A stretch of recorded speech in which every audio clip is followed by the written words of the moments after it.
Hello guys! Welcome back again sa ating YouTube channel. So for today's video ay magluluto lang po tayo ng simpleng ulam. Ginisang ampalaya. Ito na guys yung ating ampalaya. Nagayat-gayat ko na po ng maninipis na piraso. At ito guys yung ating bawang, sibuyas, kamatis. Ang isasawag natin guys ay itong giniling sa lata. Kailangan din natin guys ng pinong paminta.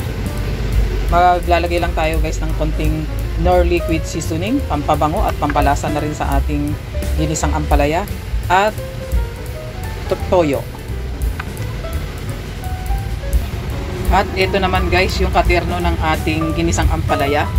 Meron dito kaming pritong tilapia. Kaya start na po tayo sa ating paggigisa. Maglalagay na tayo guys ng mantika. Mainit na guys yung mantika, kaya ilalagay na natin itong ating bawang.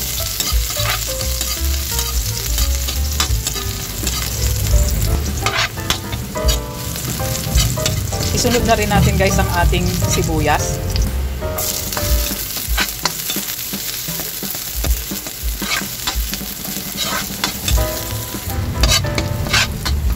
Isunod na rin natin guys ang ating kamatis.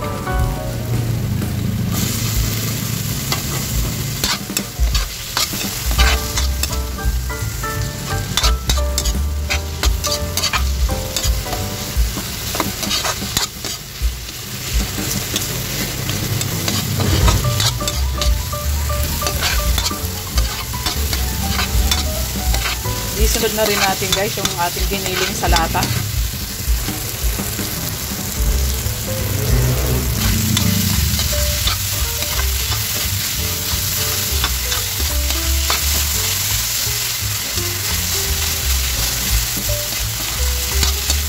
Taktakan natin guys ng pinong paminta.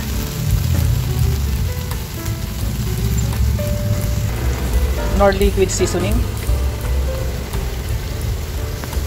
At toyo. Tapos halu-haluin lang natin guys.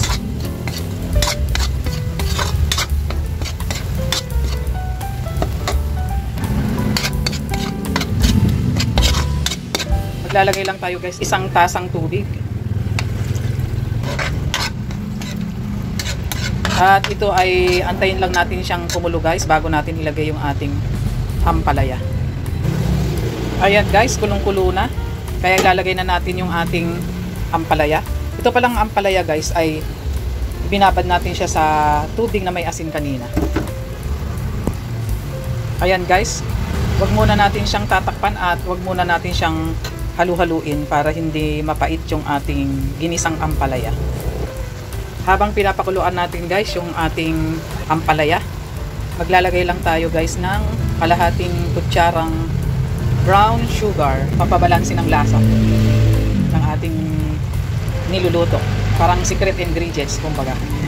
Hindi na pala secret kasi sinabi ko sa inyo guys. Ayan guys, pwede na natin halu-haluin.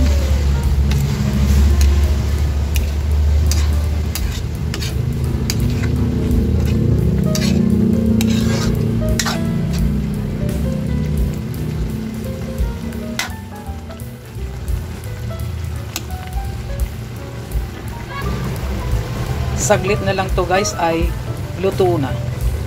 Kaya halu-haluin pa natin ulit.